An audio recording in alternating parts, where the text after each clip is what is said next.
Today at 1, a 2-year-old boy died from an illness caused by prolonged exposure to mould in his home, a coroner has found. Awab Ishaq contracted a severe respiratory condition linked to the mould. The family's solicitor read a statement on their behalf. When Awab died, our lives changed forever. Today, 2 years on, the coroner has found that our little boy's prolonged exposure to mould led entirely to his death.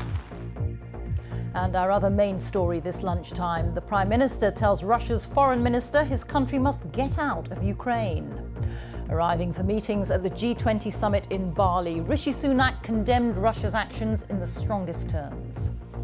And with Russia's foreign minister sitting there, we highlighted both the illegality and barbaric nature of Russia's war and also the devastating impact it is having on people around the world through higher food and energy prices. Wages are rising fast in the private sector, new figures show, but average pay lags well behind the soaring cost of living. The world's population officially hits 8 billion people, says the United Nations. We'll be looking at where the growth is and why. And the border collie that reported itself lost by walking into its local police station. And coming up on the BBC News Channel, apparently burning bridges at home, can Cristiano Ronaldo find more friends at the World Cup with Portugal? His exchange with Manchester United teammate Bruno Fernandes has tongues wagging.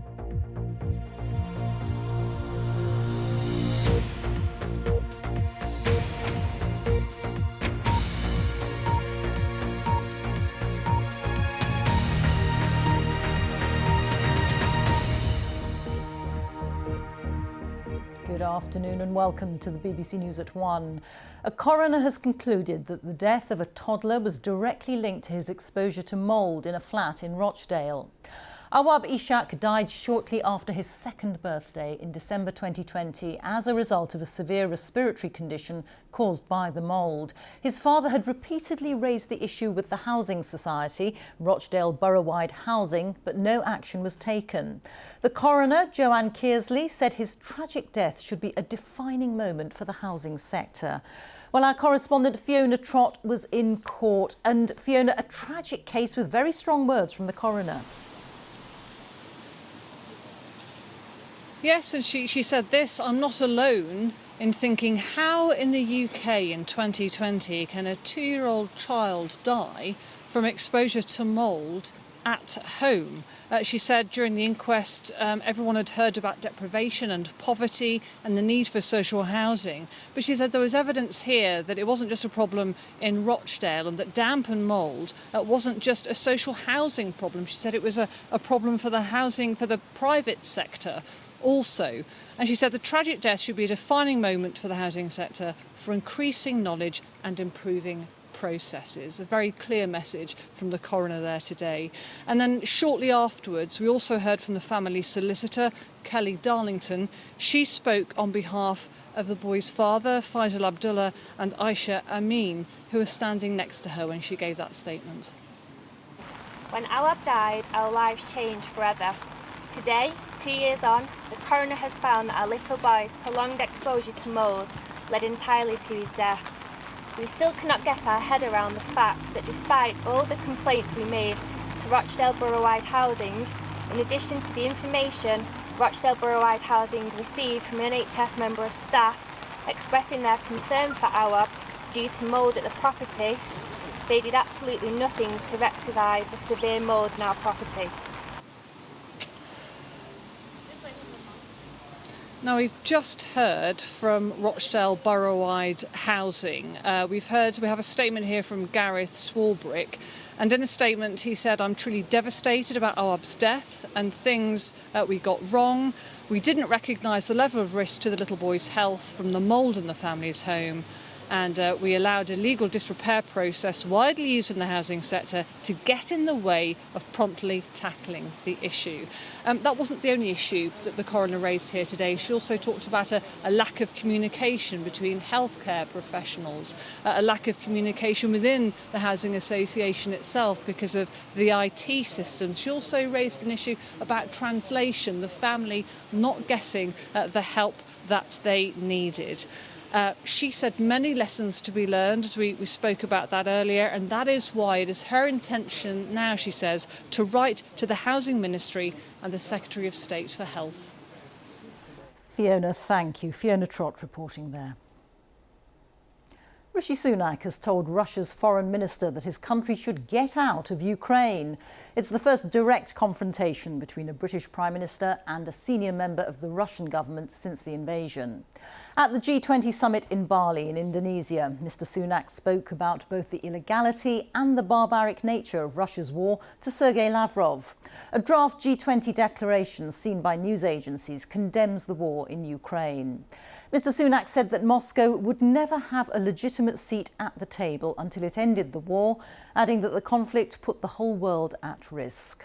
While opening the summit, the Indonesian president warned that collaboration is badly needed to save the world as it faces crisis upon crisis. He said the war in Ukraine was affecting food, energy and financial security, and it needed to end. Our Southeast Asia correspondent Jonathan Head sent this report from Bali. In a world afflicted by multiple crises, you'd hope this many leaders getting together would offer the best chance of addressing them. With the two superpowers, China and the US, so far so good. Presidents Biden and Xi Jinping have agreed to tone down their mutual hostility. But in a group that also includes Russia, represented here by Foreign Minister Sergei Lavrov, tackling the war in Ukraine has proved difficult. The G20 heard an impassioned speech by President Zelensky via video link from Kiev, telling them the Russian retreat from Kherson marked a turning point in the conflict. I am convinced now is the time when the Russian destructive war must and can be stopped. The US and its allies have taken a hard line against Russia at this summit. Rishi Sunak was one of several leaders here, putting the blame on Mr. Putin for destabilising the global economy. With Russia's foreign minister sitting there, we highlighted both the illegality and barbaric nature of Russia's war and also the devastating impact it is having on people around the world through higher food and energy prices. Everyone here wants the war to end. But Russia, while willing, it says, to get grain supplies moving, offered little else. We have repeatedly confirmed through our president that we do not refuse to negotiate. If anyone's refusing, it's Ukraine. The longer it continues, the harder it will be to reach an agreement. Well, as expected, the war in Ukraine has overshadowed this summit, which was supposed to be about a whole load of other issues. Many of the governments here, though, are uncomfortable with the Western view that Russia has to be isolated and defeated. But many of the issues that they care about most, like food security and energy supplies, can't really be addressed until the fighting in Ukraine has stopped. The days when there was a broad consensus on how to deal with the world's problems are now in the past. Yet critical issues like climate change can't be ignored. Somehow, these leaders, representing 4/5 of the global economy, will need to find a way of managing their differences in more turbulent times. Jonathan Head, BBC News, Bali. Well, our political editor Chris Mason is also in Bali for that meeting G20 leaders attended, as we've seen, by Rishi Sunak. And Chris, you've been speaking to the Prime Minister. I have, yeah, just spoken to him, Rita, in the last hour or so. He has since headed to a gala dinner for G20 leaders. It's gone 9 o'clock in the evening here. He's been meeting world leaders in one-on-one, what are known as bilateral conversations at a diplomatic level, as well as those bigger sessions where all of the leaders were in the same room. I had a chance to ask him about a good old range of topics, including that autumn statement coming up on Thursday, and indeed the conduct of his deputy, but wanted to start by asking him what it's like to be a British Prime Minister at the moment on the world stage, given everything that has happened this year. Prime Minister, in your judgment, how tarnished is the UK's reputation after what's happened this year? Well, look, obviously our international reputation took a bit of a knock as a result of some of the things that happened more recently. But what I've seen here at the G20 summit in Indonesia is an enormous amount of goodwill for the UK to be an active and engaged member of the international community.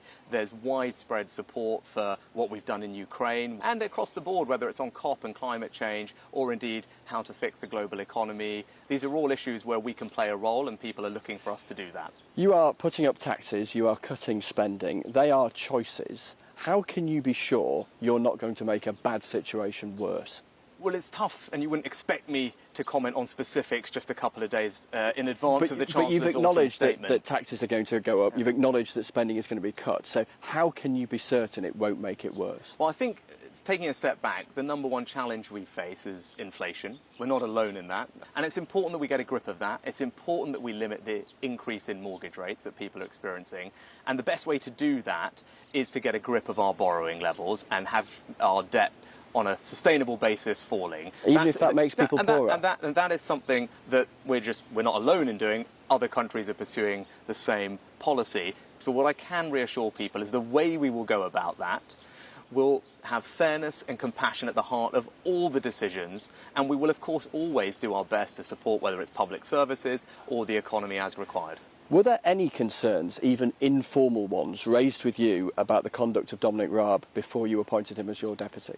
Now, I've been very clear. I don't recognise the characterisation of Dominic's behaviour, and I also was not and am not aware of any formal complaints. I asked about if there were any informal. No, well, there's a formal complaints process, and that's the important thing that people should avail themselves of if they have concerns. Did anyone or any document raise any concerns about his behaviour at all? I was not and am not aware of any formal complaints about Dominic's behaviour, but I would say if people do have concerns, whether it's about any individual, that they should come forward and talk to people about Let me be clear. Are you saying there was nobody or no document made any even informal reference to his conduct? It's separate from a formal complaint. Yeah, but I think it is important that we do have a formal complaints process. But did anyone raise anything informally? I said I don't recognise the characterisation of Dominic's behaviour personally, and I was not aware and am not aware of any formal complaints about that.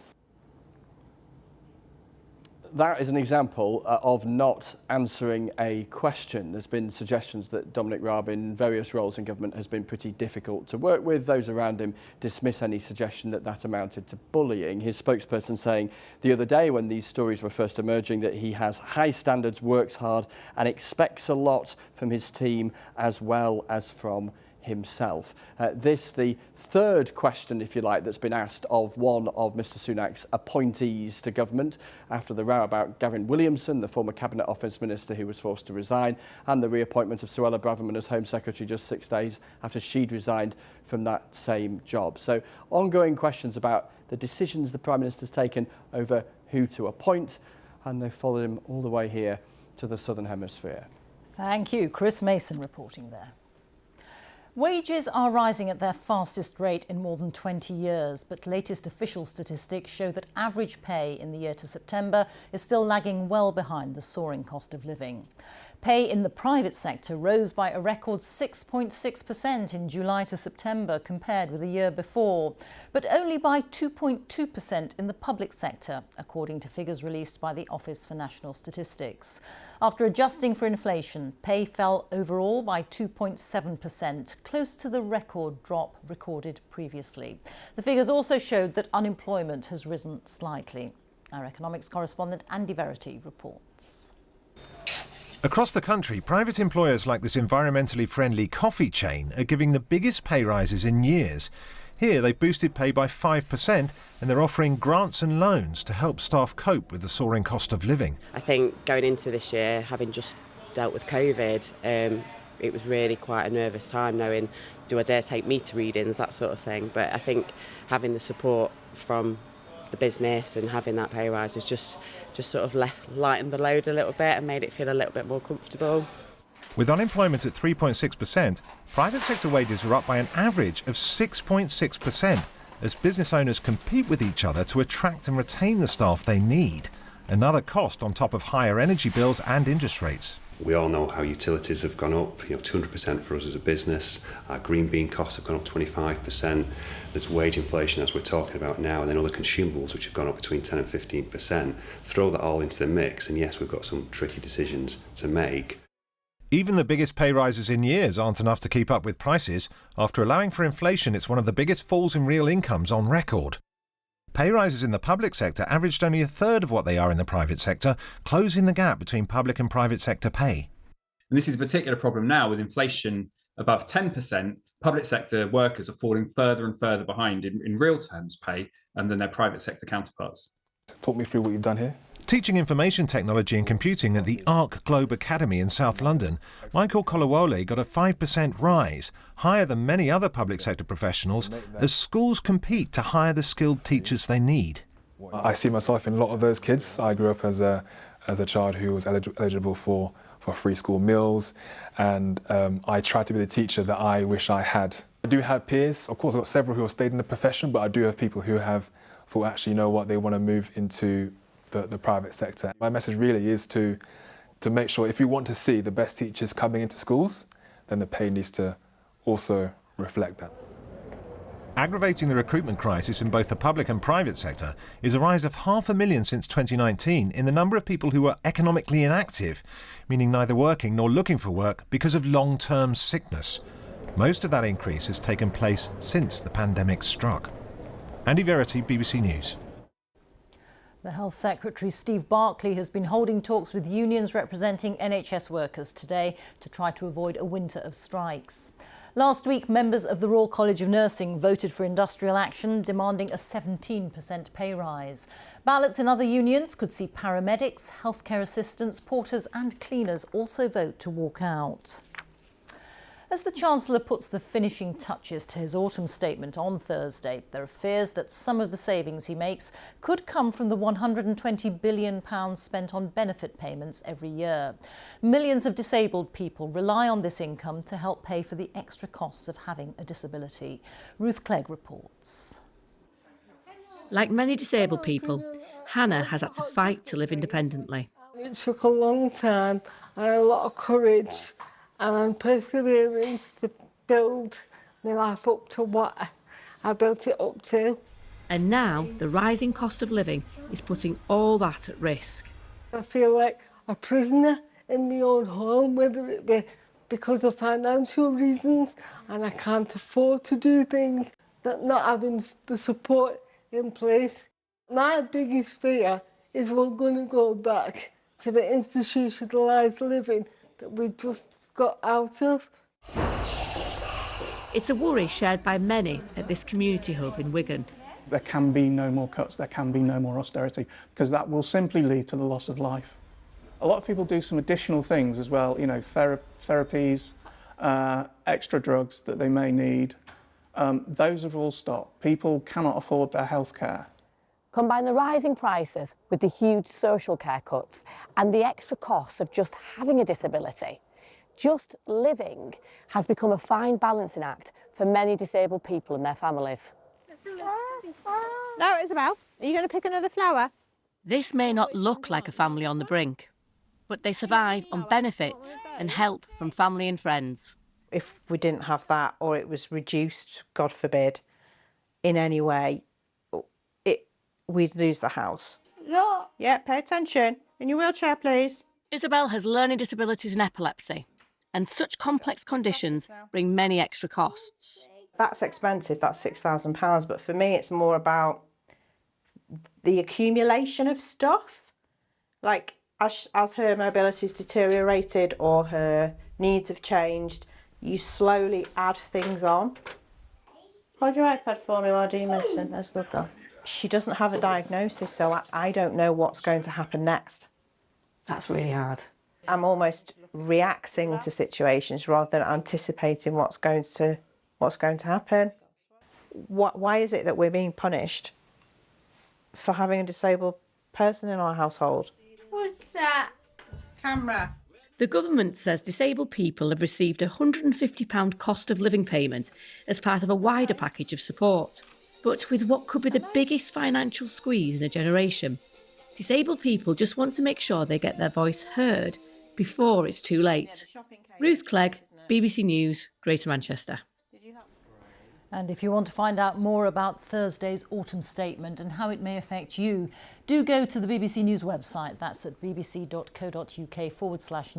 where there's a lot of information in our Cost of Living Tackling It Together series. The time is just coming up to 1:20, our top story this lunchtime.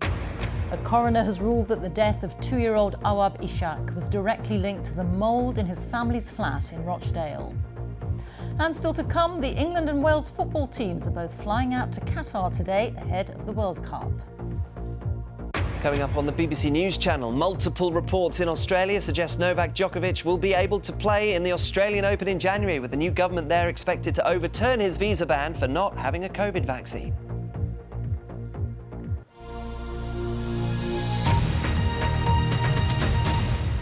Global population has hit 8 billion people, according to the United Nations.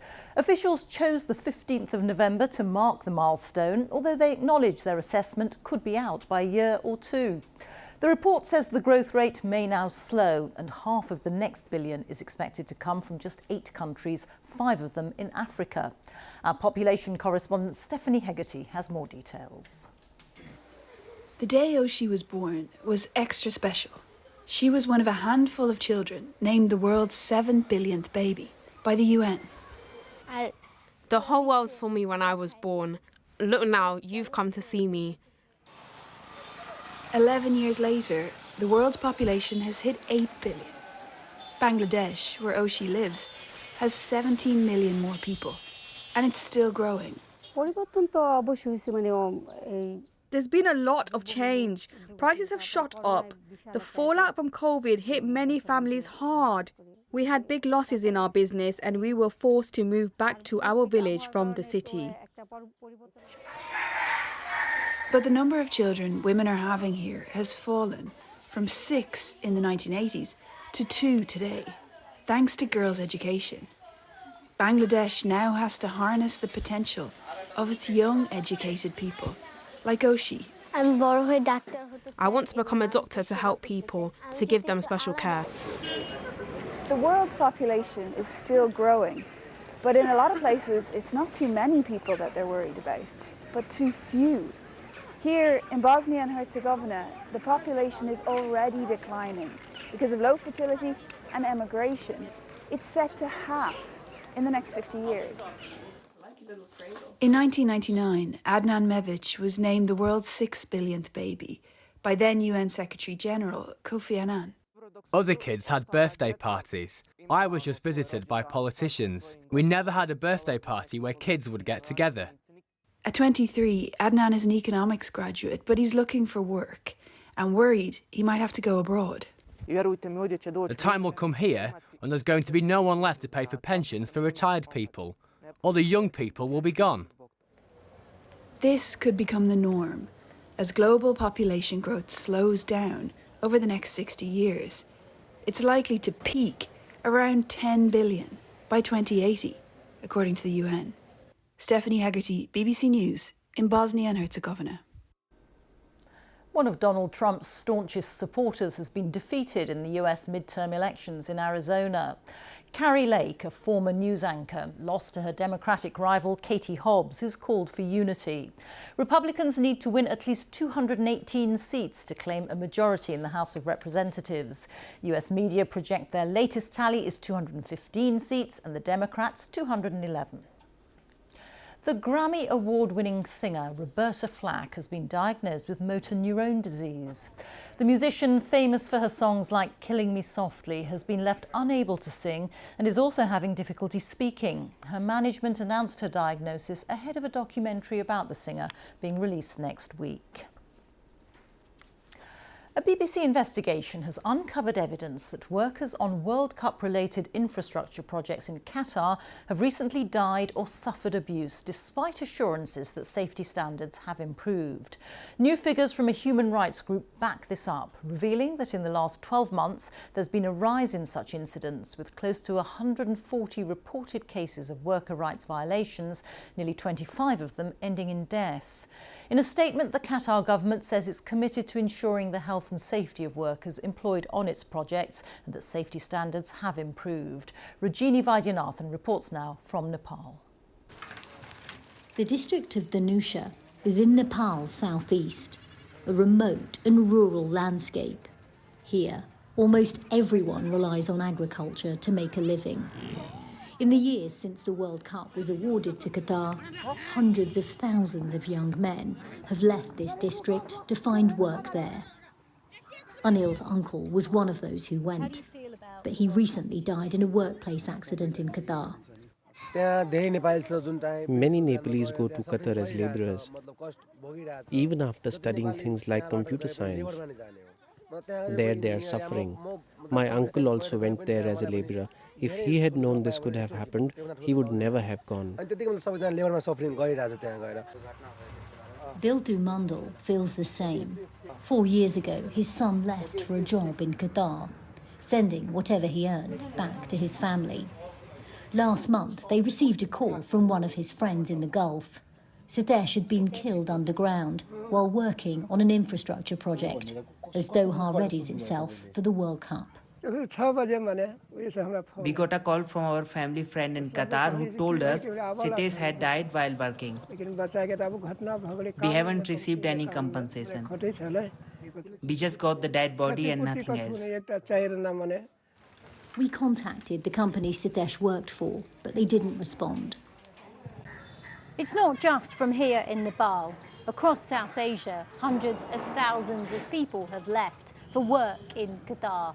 World Cup infrastructure projects have created many more jobs for them to go to, but have also led to more stories of poor working conditions and lax safety measures.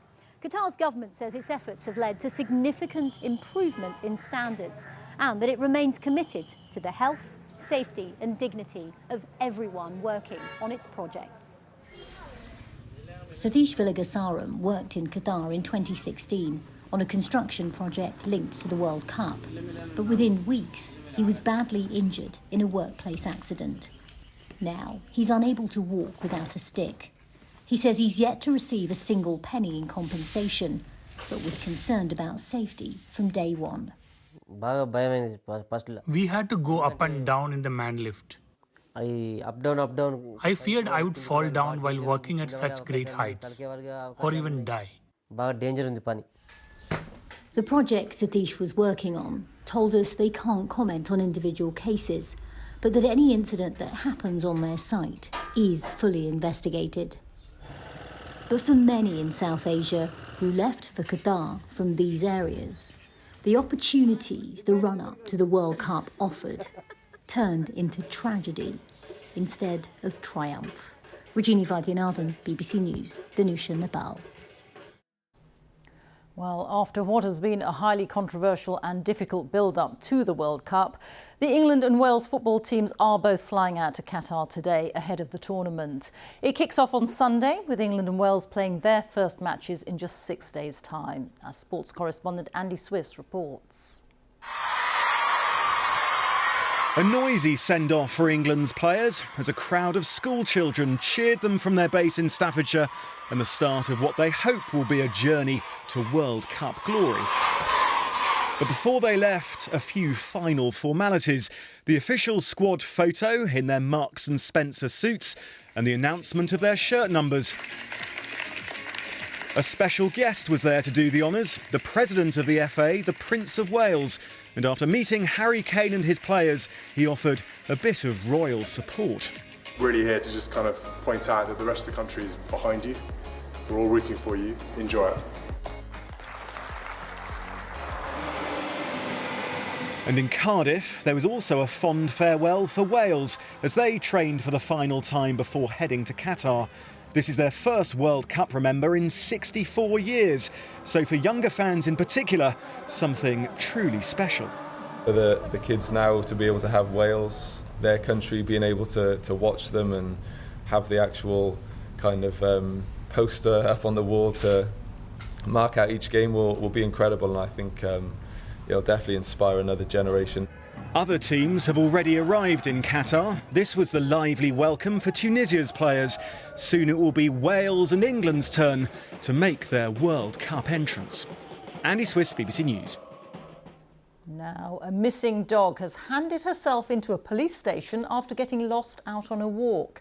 Rosie, a border collie, became separated from her owner after being upset by a firework. A CCTV camera captured the moment she walked through the automatic doors at Loughborough Police Station. Phil Mackey has been on her trail. If only all missing persons inquiries ended as easily as this. Rosie the border collie hadn't been gone long, but her owner was already getting anxious. Today, the only hazard on Steve Harper's walk with Rosie was the rain, but on November the 4th, it was fireworks. They'd come to her favourite park, there were a series of loud bangs and Rosie ran off. After a frantic search, Steve's wife rang to say Rosie had handed herself in at the nearby police station. She was calm once she's gone in. Once she wasn't inside, she wasn't frightened of the bangs. So she just sat down calmly. I've seen that on the CCTV clip.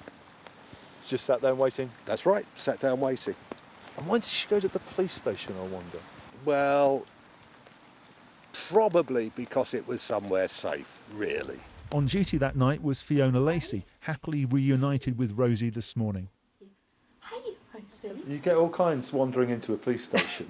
Yes. Do you often get a dog wandering? No, it's the first time that I've seen a dog wander in that's lost. And she's become very famous. I mean, the whole thing's gone crazy, hasn't it? It has, and what a lovely dog she is as well. Rosie's happy, and her story has had a perfect ending. Phil Mackey, BBC News, Loughborough.